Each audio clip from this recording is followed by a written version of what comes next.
All right. So first of all, I want to welcome everybody to the first inaugural Alumnae Chapel Talk. We'll be doing these once a month, hopefully in a series. It'll be every second Wednesday of the month. And so with that, I'd like to introduce Eva from the class of 2004, who is the brave soul going to be doing the first one. And a big thank you to Lindsay Mays and Molly Hopkins, who are kind of the chairs, I guess, on our board of this new program. So with that, Eva, I will let you take it away. Sweet, thanks. So thank you, Lindsay, for asking me to do this. I was super excited. I did a chapel talk in sixth form year, and there's nothing better than having a chapel talk where you can actually drink wine and curse during it. So so that's the plan for tonight. I actually took the month off of drinking, so I'm just having some water, but you girls pour yourselves a glass of wine if you like.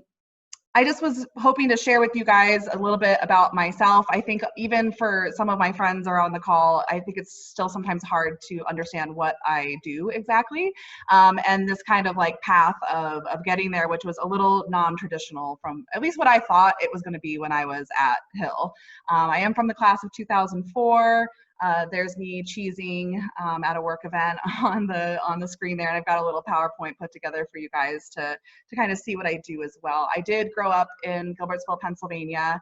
My mom still lives in the same house that we grew up in, 20 minutes from the Hill School, and one of three girls. So I have two sisters, however, I was the only one that attended Hill. And went to public school up until Hill School, and kind of just came from pretty normal working class family. First of my family to attend college, and really credit my sister just joined. Credit the Hill School for helping me get there, but we're going to talk more about that in a second. So I just kind of wanted to say a little story about how I discovered Hill and ended up going to Hill, and that was basically, my mom was super thrifty, and anything that was free, she would take us kids to. And the Hill had this amazing arts program, and a lot of times the CFTA would host even things outside of the Hill School, like ballets or plays and musicals. And we were like there. Anything that was like free that you could take the kids to and kind of give us some sort of culture, we were there. And I remember as I started to get older and go there, I started to look around and I was like, what is this place? And my mom said, well, it's a high school. And I was like, I've never seen a high school look like this before. To me, it was a brick building, and I knew what that looked like, and I never had seen this before. And I was like, wow, this is a high school. Like, if I want to go to this high school. And she was like, well, you can't, because only boys can go to this high school.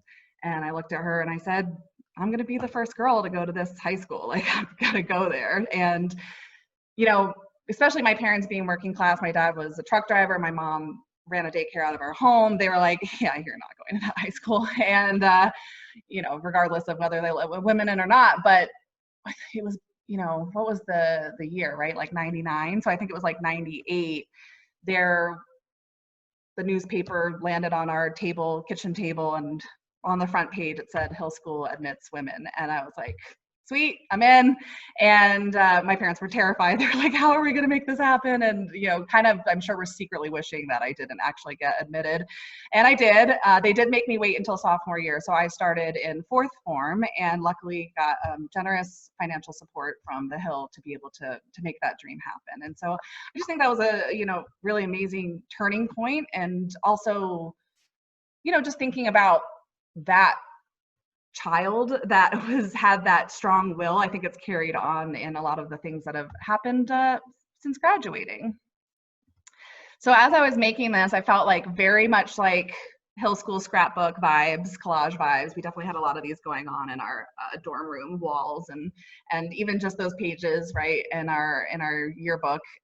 So the experience was pretty amazing. I made amazing friends, and I think especially being in that kind of infancy of coeducation at Hill, I think it was really important for the female students to create really strong relationships and set these kind of foundations of, you know, what the school is going to become in this coeducational experience. And, you know, I don't think, and I can let others, you know, speak for this as well, but for me, I didn't feel like the change so much, except until after I left.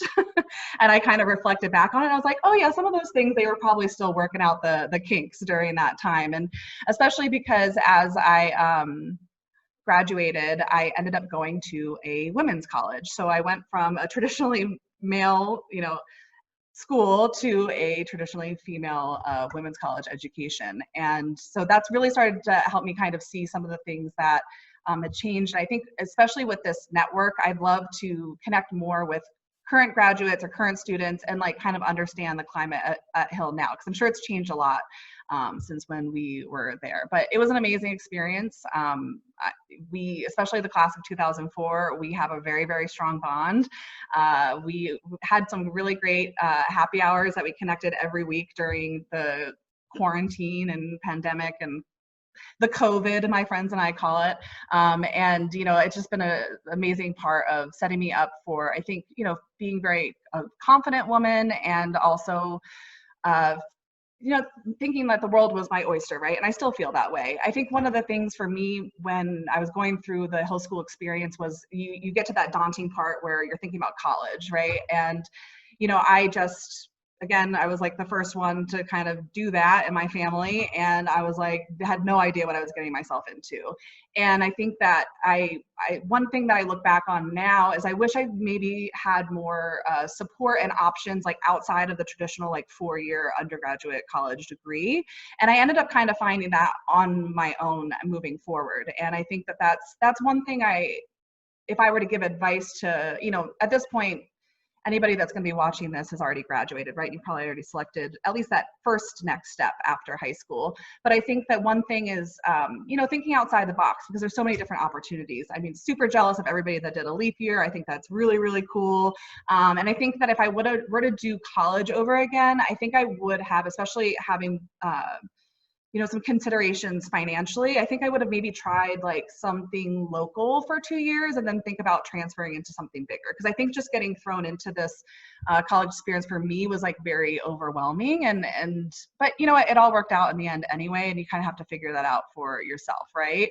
And so I ended up going to Mount Holyoke College, traditionally a women's college. It's technically, they consider themselves the first women's college, founded by Mary Lyon, and then she kind of set off the Seven Sisters, and which is a network of women's colleges, some of which that are co-ed now, throughout mostly New England. And you know, this was really cool. I actually I have ancestors, like great grandmothers that went there when it was a seminary. It was a seminary prior to being a undergraduate college for women. And, you know, and my dad actually suggested for me to go to Mount Holyoke. And I was like, you just don't want me to be around guys. Like, I see you, like, I see what you're doing here.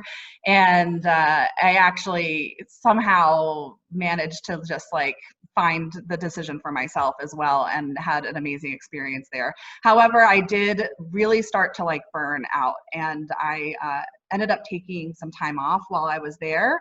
And then I ended up actually going back, and then I ended up not finishing. And I kind of just created this like different path for myself. And I think I had this feeling, and I kind of am getting this feeling again right now, where I was like, what is this all for? You know? And I was working a ton, especially being on financial aid. I had all these like part-time jobs, and I was like, I just want to get out there and work. Like, I just want to do this. And I kind of just did that. But then in 2008 happened, and the economy collapsed, which is why maybe I'm feeling that way right now. And I didn't really know what to do with my life. A lot of my friends from college were going into unpaid internships in really cool cities because their parents were able to help them financially kind of get started. And that just wasn't my situation. And, you know, I really started to think about what I could do for myself. And I was really, really interested in social justice. I took summer while I was in school to work for, I put Code Pink on there. It's a nonprofit women's organization that was fighting against the war in Iraq. And that was really kind of a game changer. And I knew that I wanted to pursue something that had meaning and something that I could get really passionate about. Just to explain some of the other pictures on here, I was in the sailing club, I was in a cappella. So I really enjoyed those experiences, and I think it shaped me the way that I am. But I ended up going down a path that had nothing to do with what I studied in college. I studied international studies and environmental studies, and then I got a part-time job over the summer as a receptionist at a hair salon. And I was like, that sounds cool. Like, I'm just gonna, do that and see what that's all about. And I just completely fell in love with the beauty industry and the salon industry, and I decided to follow a career in cosmetology. So I kind of looked at it as my master's. I kind of looked at it as a trade that even if I decided not to go into this career, I always had something that I could do. And there was something that felt very secure about that. The training is, I did it in Massachusetts. I was still living there at the time. Just to give you kind of an idea of what goes into cosmetology is you train at a school for a certain number of hours, and every state is different. So in Massachusetts, it's actually the least amount of hours. It's 1,000 hours, which if you do it full time takes about 9 months. And I felt really lucky that I got the shorter hours, because some of them go up to, I just checked it before I got on the call, some of them go up to 1,800 hours. So you can imagine it would take about a year and a half or so to complete. So when you finish this schooling, you're not a hairdresser yet. You have to get licensed. And so this just makes you eligible to take this test for licensing within your state that's basically really focused more on safety measures, cleanliness, and not passing disease. That's essentially the focus of this licensing. So when you get a hairdresser and you find out she just got out of school, she really hasn't had that training yet to know everything that she can do as a hairstylist, right? That's something that takes time, and I'm sure can be relevant in a lot of our jobs. So after that test, you then can achieve your license. So there's 2 tests. There's one that's written, and then there's one that you're doing actual techniques and applications while somebody watches you. And, very intimidating, but you just have to do it once, which is great. However, you only get licensed for that state. So I was licensed in Massachusetts. And then when I decided to go through this career, I decided, I wanted to move to New York City. I wanted to do this at its fullest. I think that's just in my nature. I was going to go all in, and I really wanted to push myself and train and really see what this industry had to offer. And so when I moved to New York City, I had to then get licensed again. So every state is different. Every state gets licensed. One of my dear friends is on this call, and Evans is a lawyer, and I like to think of it as the bar, which is totally not. It's totally not as serious and intense as that. But you have to get licensed in different states for that as well. But it's just kind of interesting because I don't think a lot of people know what it goes into, right? And so I get licensed. I moved to New York City. I actually have been doing hair for 2 years at that point. This was back in 2010, and I had to start all over again. So when you move to New York City and you start to do hair, you start at the bottom, right? So you're a shampoo girl, you're an apprentice, you are just observing, watching, learning, and hopefully you're working at a salon that has a lot of education. And I have to say, when I decided I fell in love with this industry. I kind of knew it was what I wanted to do, but one of the things about me is I am a very strong feminist, and I was kind of how do I feel about changing somebody's appearance? How do I feel about having control about that? How do I feel about working in the beauty industry? Sometimes it has really unrealistic expectations for women and things like that. And then I was you know what, but there's something so powerful about making a woman feel beautiful. And there's something so powerful about giving somebody confidence. And there's something so powerful about being that hairdresser that's not intimidating, or it's not pushing somebody to do something that they don't want to do. And that's there to support you and tell you that you're beautiful all the time. And I'm starting to get a little emotional because I've gone through lifetimes with people in this job, and you really start to connect with people on a whole other level. And it's always a joke that hairstylists are therapists, which they kind of are. But you know, when I started to see that side of it, I thought, wow, this is really, really powerful. And so the next kind of step with that was aligning myself with a brand. So essentially, you know, when you're a hairdresser, you're working, you know, with shears and blow dryers and things like that, but you're also working with chemicals, especially if you decide to be a hair colorist, which is the path that I've kind of gone down. And being an environmental studies major and being very active in, you know, environmental community myself, I didn't want to be working with harsh chemicals. I didn't want to be working with carcinogenic ingredients. I didn't want to be working with things that were going to harm the people that I was putting them on, right? Because it's very tactile experience to be like, you know, I'm applying this color to your head. If it's toxic, I take responsibility in that. And so the company, the salon that I started working at as a receptionist worked with this company called Aveda. You may have heard of it before. It's actually owned by Estée Lauder. It was founded in the 70s by Horst Rechelbacher, who really had this passion for creating hair products out of plants, essentially. He was a hairstylist himself, and studied deeply the practice of Ayurveda, which is kind of where the name Aveda came from. And, you know, I learned a lot about this company working for that salon, and I was like, wow, they have a mission. And if you ever listen to like Simon Sinek and the Golden Circle and this concept around brands that really have a mission and a purpose and something that you can align with personally, not just like we sell hair products, for me, that's been super powerful. And even being on the other side, I can tell you it's just as authentic as what the advertising and marketing that we share with our salons is. We really live and breathe this practice of making ingredients that are safe and not just for us, but also for the environment. They're sustainable. They're being mindful of sourcing. They're being mindful of the people that are making them. And it's based in Minneapolis. So any of you that know me, I go to Minneapolis way more times than I probably would like, especially in the winter. And so it's based in the United States, based in Minneapolis. And even though we're part of Estée Lauder, we're an independent company. So we have our own headquarters there. We have our own factory there. And I put the mission up there. We read it every time we do like a call or a meeting, but I'll let you guys kind of read it on your own and maybe even familiar with some of the products. No, I can't get you guys any discounts. I'm sorry. But I can recommend products if you're ever curious about something. I've definitely had my friends ask me about that. So I really got passionate about this brand, and I was like, all right, if I'm going to get into this and I'm going to do this, I'm only going to work for Aveda, or at least, you know, now it's definitely green beauty has become way more mainstream, and there's definitely other brands out there, but this is a brand that's been doing it for 40 years now, and they know their stuff. They're very authentic. They're very kind of like checking and making sure that, you know, we're really living out this mission that Horst created in the beginning. And it was something that was really important to me as well.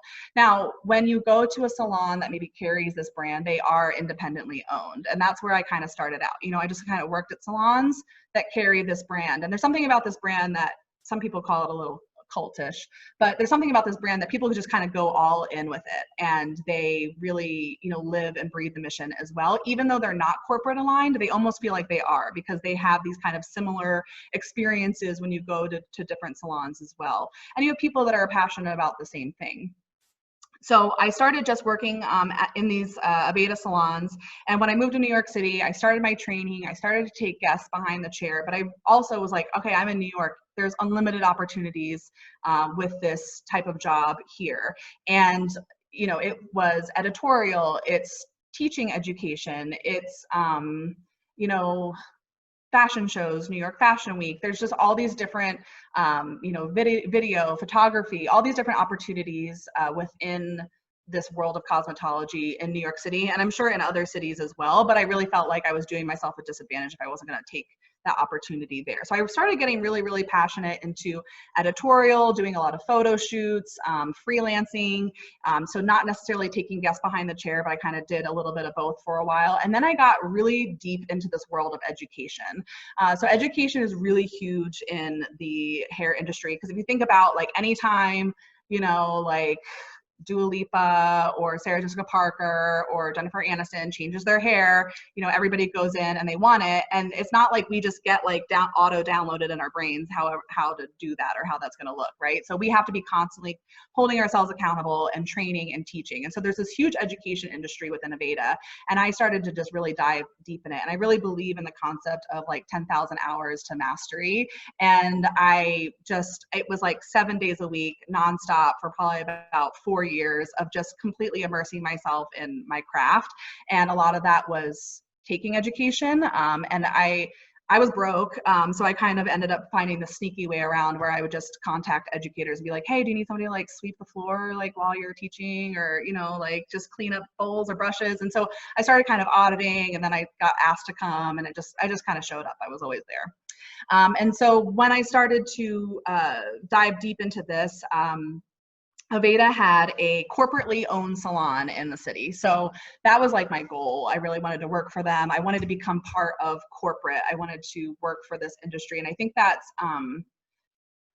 kind of a smaller opportunity maybe in the hair world, especially when you start out as a hairstylist. But what I soon started to learn is that, especially in the beauty industry, a lot of jobs that these companies offer actually take a cosmetology license and experience behind this chair almost more at a value than, let's say, like a bachelor's in sales, because they really want to get in the head of like these people they're trying to sell products to, right? Or they want to be able to have people to work for them that can communicate with the hairstylists that are owning salons and they want to like share their brand with.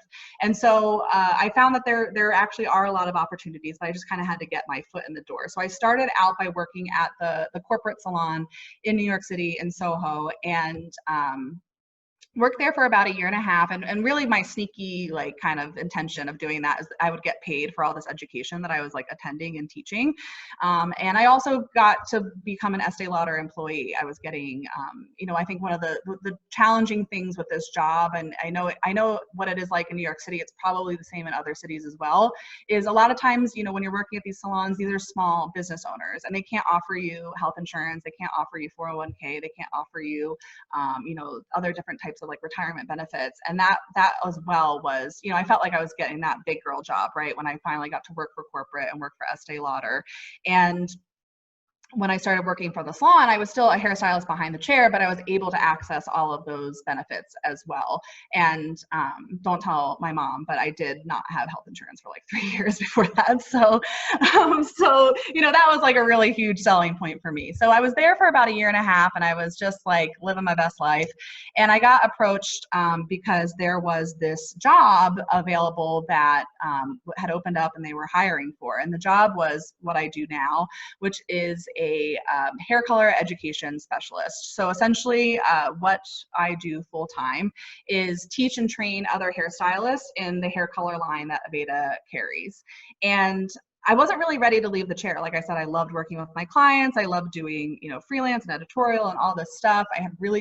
That was like really hard, you know, just leaving these families and friend groups and people that I had been doing their hair for, you know, 6 years at that point, and moving into this other role, because essentially full time I was always going to have to train and travel. But I kind of sat with myself and I thought about, you know, I made this kind of list before all of this of what I wanted out of a job. And I think that that's something that's so important, right?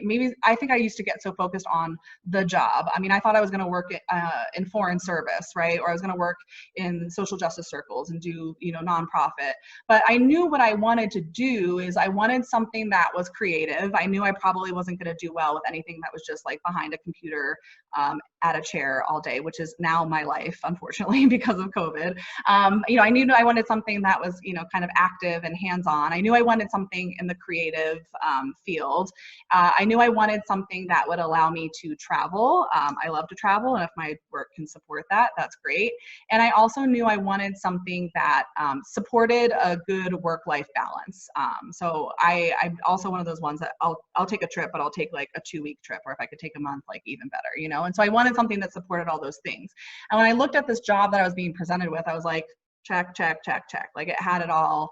It had everything that I wanted it to be. Also, the woman that had the role before me was there for 10 years in that position. So I was like, well, I don't really want to wait another 10 years if, you know, like the next person stays for a while. So I'm going to do this. And who knows, you know, I didn't even know if I was going to get the job at that point, but I did.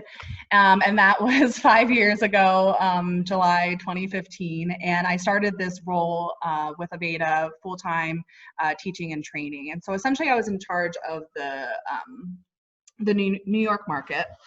And, you know, I'm sometimes a salon's introduction to Aveda hair color. Our hair color is kind of unique. I mean, one, obviously that it's plant-based, but also very performance driven, so it works.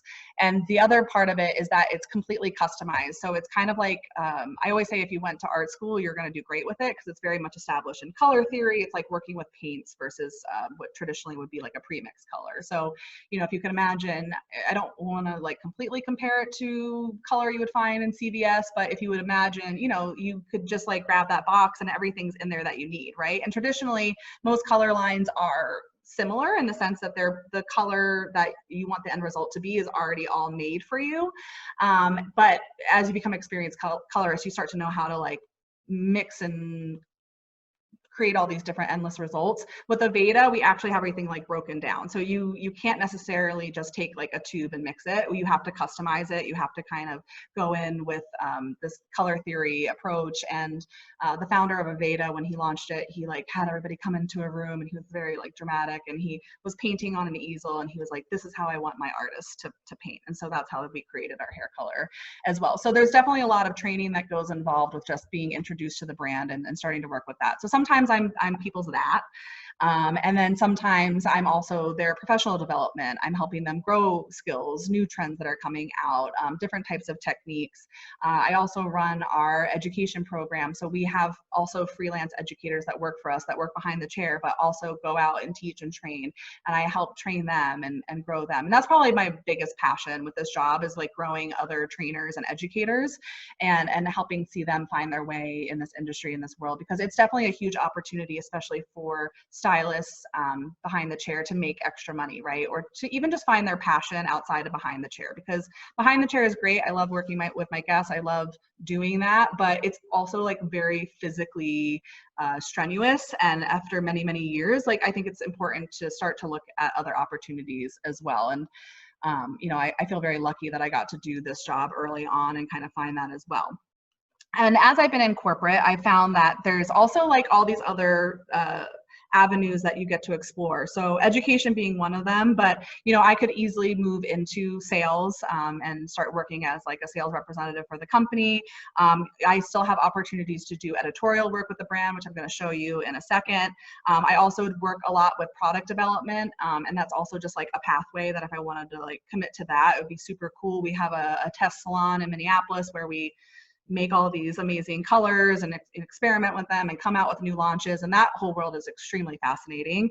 And then also a lot of what I do now, and also, you know, a pathway I could maybe eventually just change over to is just building curriculum, working on new education. And that's been, you know, being right now, we are not out in the field. We are not going into salons with, you know, obviously everything that's going on in the world. And so we've been working virtually. So a lot of my friends are like, who already don't understand what I do are like, are you working? Like, how are you like, my mom the other day, she was like, do you need money? Like, do you still have a job? I'm like, yeah, I do. And also I told Allie this earlier, I'm not actually home in my apartment in New York City right now. I am actually in California. I was, I love to travel. I just couldn't take it anymore and I had to go somewhere. So I have been in California for about 2 weeks now, and I just bought a one-way ticket. So I don't know when I'm coming back, especially now that I have to quarantine for 2 weeks when I get back. This is very much going to date this video for years from now. Whenever someone's going to watch this, they're like, oh yeah, that COVID thing.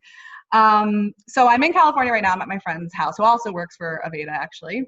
And so I've been working from home. I can work anywhere. Typically I was restricted to New York City. That was my region. That was my territory. That's why I taught and trained. I did have opportunities at times to go other places as well, but that's, I kind of was like in my contract that I had to be there, right? But now in this world that we're living virtually, I've been doing training online, and it's something that as a company we've been trying to like push towards, because we can reach so many more people people through this platform, right?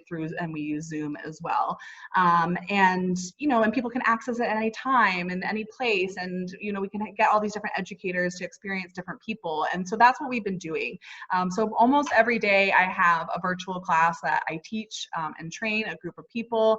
And then throughout this time, I've also been doing other projects, whether it is building curriculum or working on a training program to get all of our freelancers comfortable with this platform, working on Zoom, because as much as we, you know, have been wanting to do this for a long time, this has just really sped up a lot, I think, of innovation and technology in different industries than, you know, we were even ready for. And so we're kind of like scrambling to catch up with that a little bit and really make sure that we can create a sustainable virtual platform for education. So I do have a job. I've been doing that every day. However, it's been really kind of nice that I can work from home and do it everywhere, even though as much as I say I don't like just sitting still all the time.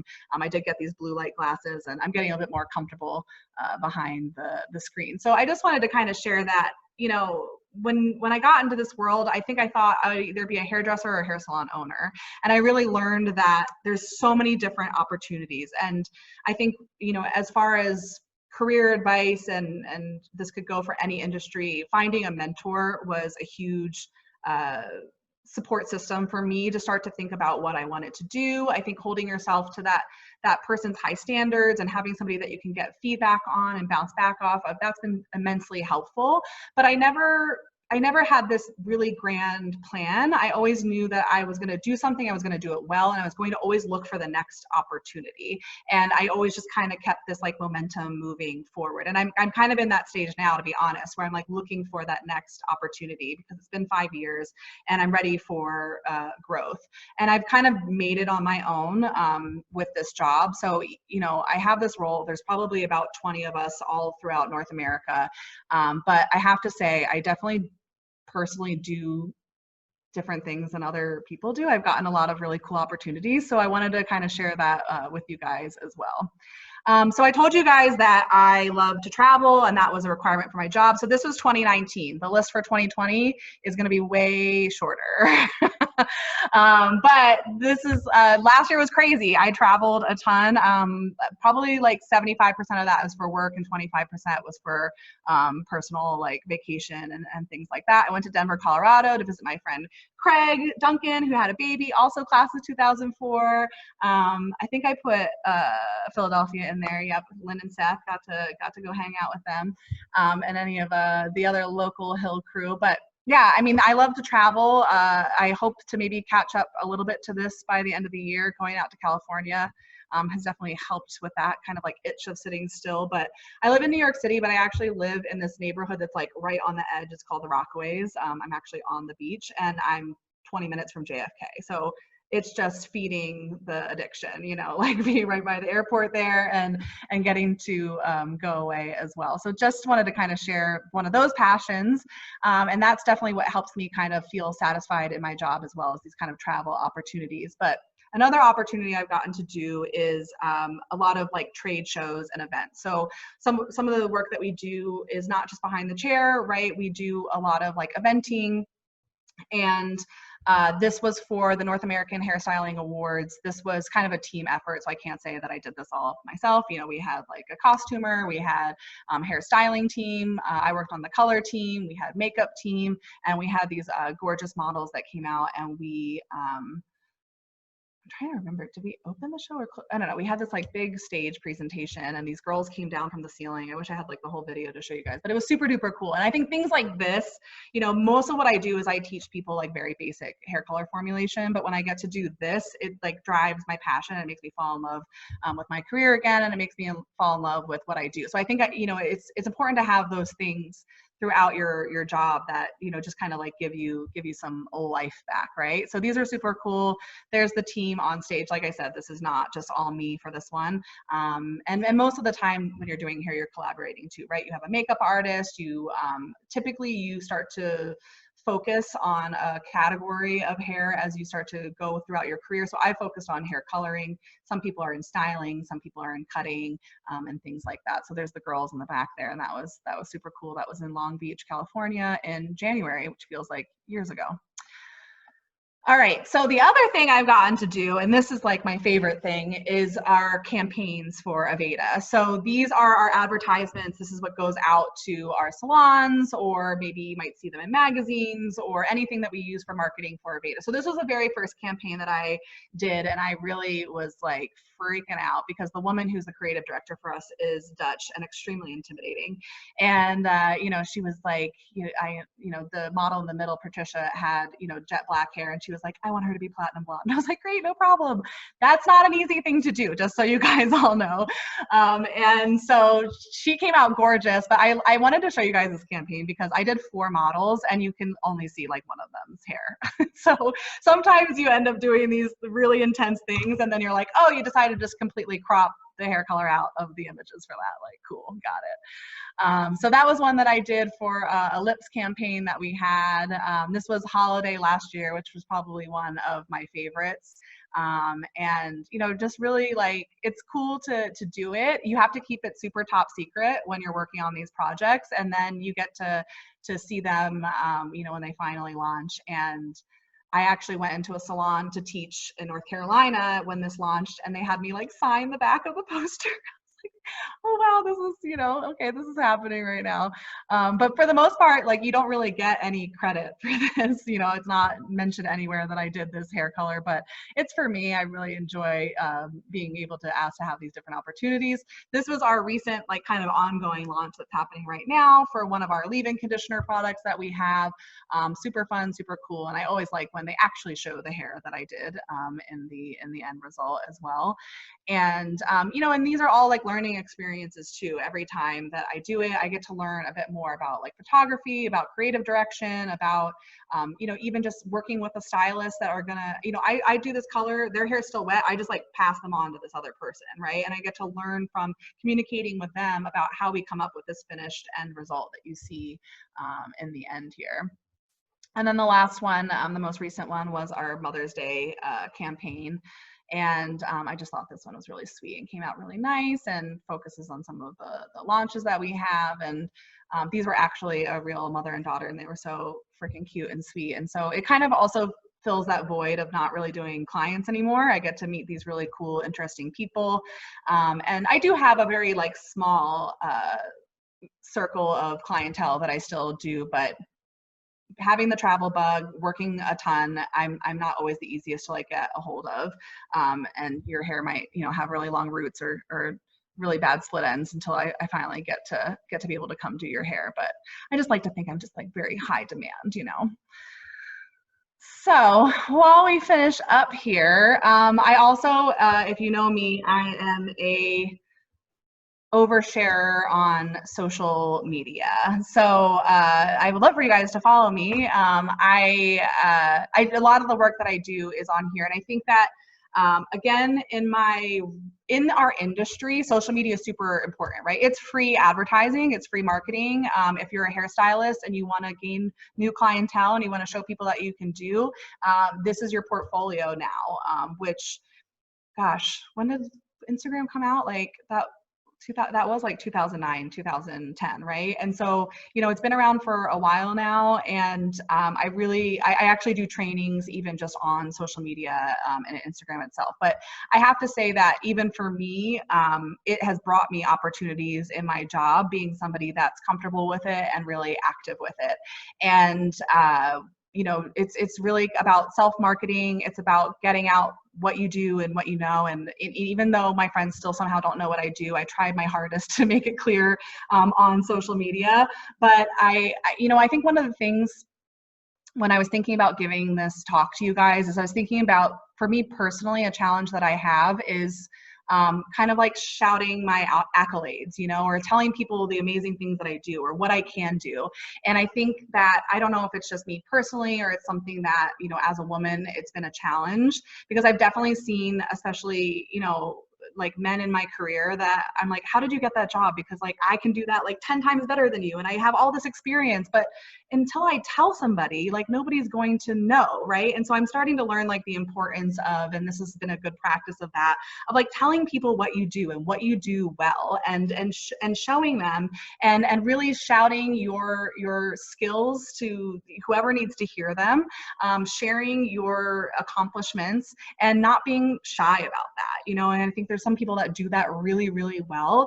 And I honestly haven't been one of them. And it's something that, you know, like 2020, you know, this is going to be it moving forward, because, you know, and it kind of started to click when I was talking to another hairstylist, and she was like, you know, so people create these social media pages, and I just have my job title in there, but sometimes you'll see hairstylists put like master colorist or like master hair cutter, and she's like, how do they get that? Like, how do they get to do that? And I'm like, girl, they just write it down, you know. Like, no one's like knighting you, no one's appointing you to this thing. I mean, maybe sometimes you get these opportunities where you have this title, right? But we can all make ourselves like who we are, and we can only, you know, be held to high esteem if we hold ourselves to high esteem, and really start to share what we've mastered, you know, over time, what we do well, and make people know that. I think social media has been a really great way to be able to express that, not only in the hair industry, but I'm sure in other industries as well. I mean, my page is not just about hair, as you can even just see on there. I've got my friends, I've got a beautiful picture of a lake. I kind of do a little bit of personal and professional, but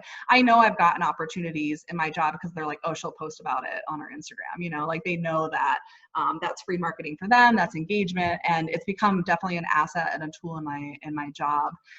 And I just thought it might be nice to end with you guys being able to connect with me if you have any other questions, as well as my email there. And I am addicted to my phone. It's actually, my screen is cracked right now. It's at Staples, so I've been working off of my iPad, but it is always by my side. And I am definitely, I find Instagram Messenger actually like the easiest way to get a hold of me, but feel free to always reach out.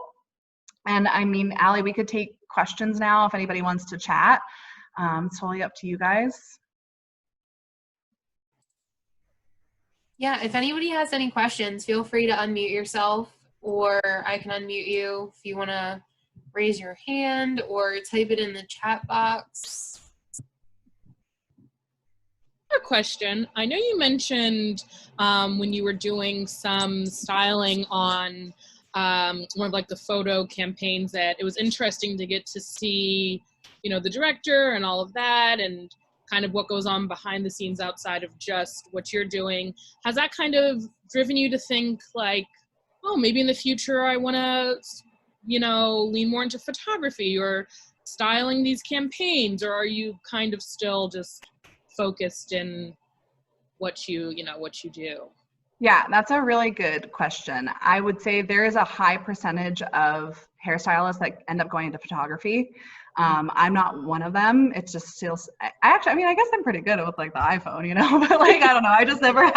I've never had that, that desire. I think what they do is amazing, but I feel like at this point I have like two paths to take. And one of them is going into more of like the creative direction. And I think that being a creative director, so the person that, you know, like I don't decide that there's going to be that blue background and they're going to be wearing these clothes and they're going to be positioned in this way. That's what the creative director does. And they have this kind of idea and image for what the end result is going to look like. And I think that that's definitely one path that I see myself potentially going down.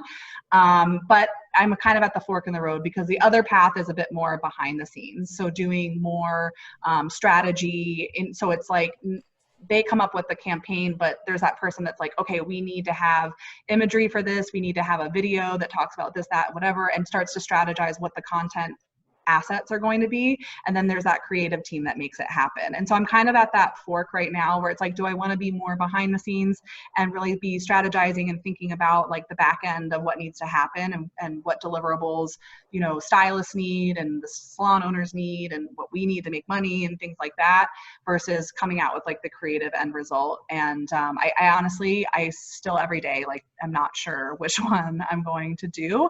I've been kind of trying to let the universe like let that happen a little bit, but because I find both super interesting. And I think I would be really fulfilled by both. But yeah, I mean, definitely when you start to see that kind of stuff, you start to think like, oh, like what else could I do? Mm-hmm. Thanks, Linz. Sure. Any other questions? It's okay if you don't have them, but I'm definitely down to chat. And I think Allie said this is going to live on YouTube afterwards. So if you want to rewatch, if you missed anything, it'll be here.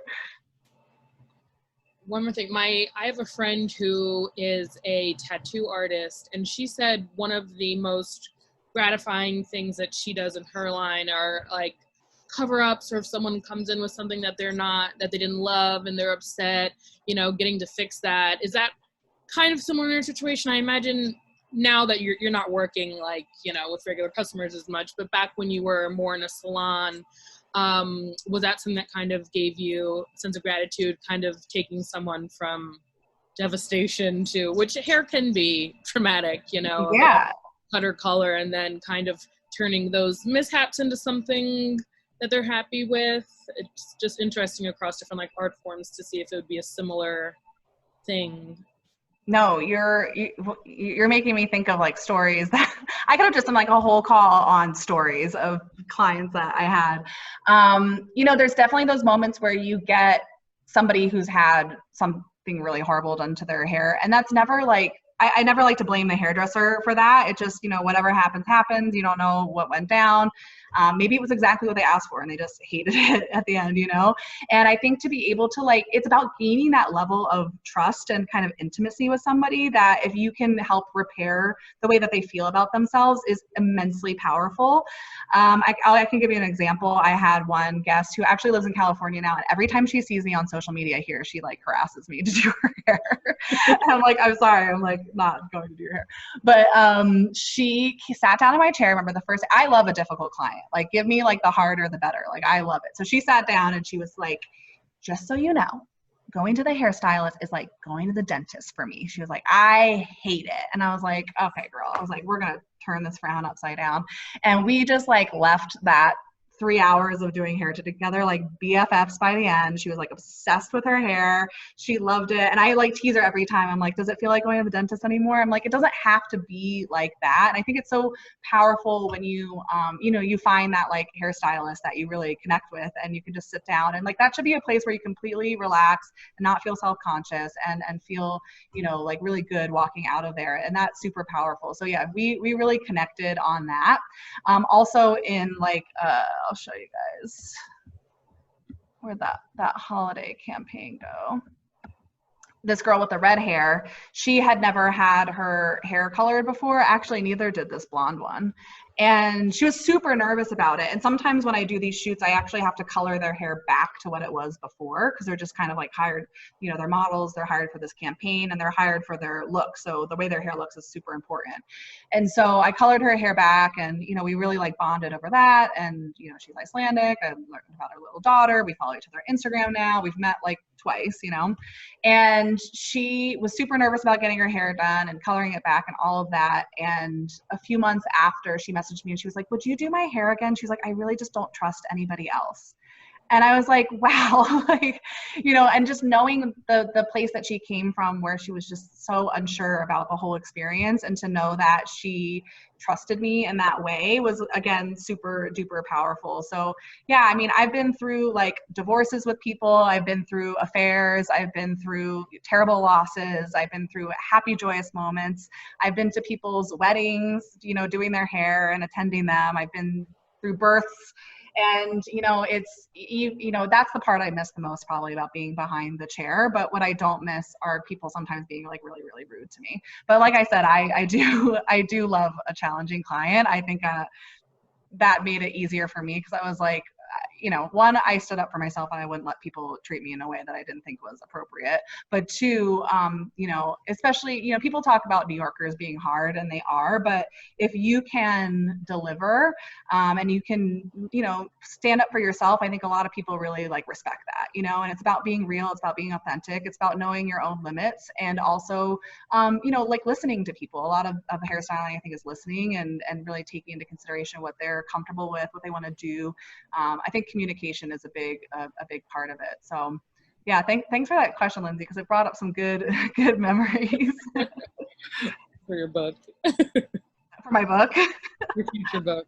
Yeah, I've definitely thought about that. There's two things that are going to be in my book. One, the crazy shit you see around New York City, and two, the hairdresser stories, like, for sure. I mean, and even in this side of it, I work with crazy photographers. I work with crazy, other hairstylists in the industry. I mean, and like I said, as much as like maybe this isn't your job and what you do, I think a lot of it can translate across many, many different, industries and fields. And, all those things kind of boil down to the same thing at the end of it, right? Well, it's nice seeing everybody's shining faces. Thanks for joining in. Last call for questions. Yeah, last call. I saw there's a chat. Why it's not letting me. Oh yeah, Maddie Gratch says, I have to bounce. Thanks, Eva. You have such an amazing story. Gorgeous hair. Oh, actually, okay, let me just end on one thing. So my name is really Erin. If you knew me in high school, like many of you on the call do, and my sister's on the call, my legal name is Erin. And so I'll leave you with this last story. This is a funny thing that happens in the hair industry. It kind of makes you feel like a stripper a little bit, because when you go into a salon and there's already another Erin, you can't be Erin anymore. So my first job when I worked in New York City, so when I decided to move down there, I had like literally no money, but I went down a few weekends and just stayed for the day and started handing out resumes. And I was like, I'm just going to take the first salon that hires me, just so I like have a job and I can get to the city that I really want to live in. And so I got hired by the salon, which ended up being a fantastic salon to start at. And she was like, hey, like, we'd love to hire you, but just so you know, like, you have to change your name. And I was like, what? She's like, we already have an Erin. It gets really confusing. People call for Erin. They don't know which one. Sometimes people get booked for appointments, and end up with the wrong person. And, and I was like, you know what? I'm moving to a new city. I'm 25. It's like my quarter life crisis. Like, change my name, like, whatever, like, I'm down.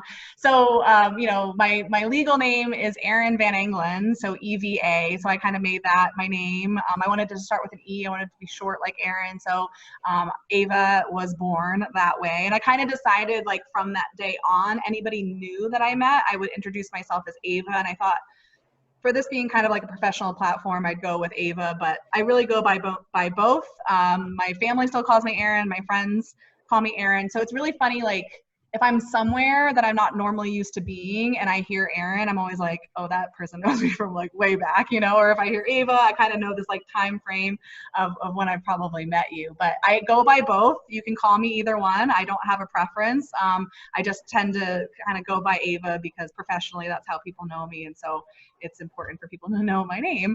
But if you call me Erin, I know you've known me for a long time. Great. Well, thank you guys so much for having me. This was really fun. Thank you for kicking this off. This was great. Yeah, I'm excited to see all the future features, and I got to get on that book club too. Yes, book club. Yes. All right. Well, thank you so much, everybody, for taking a little time out of your night. And yeah, I hope we see you maybe at book club one of these Wednesdays, or at the next chapel talk a month from now. And Lindsay, do you want to announce who it's going to be? Yeah, we have Kiki Failing, who's the class of 07, and she's in the mental health field, and so we thought it'd be great to have her just kind of talk about, just because everything going on in the world, it's heavy, so she's a great person just to give us some advice and try to make us all, feel a little better with everything. So that will be in August. I love that. And I was her prefect, and I was Chloe's prefect too, and so was Lynn. So it's all circle of life. All right. Bye, guys. Have a good night. Thank you guys so much. Thank you, everybody.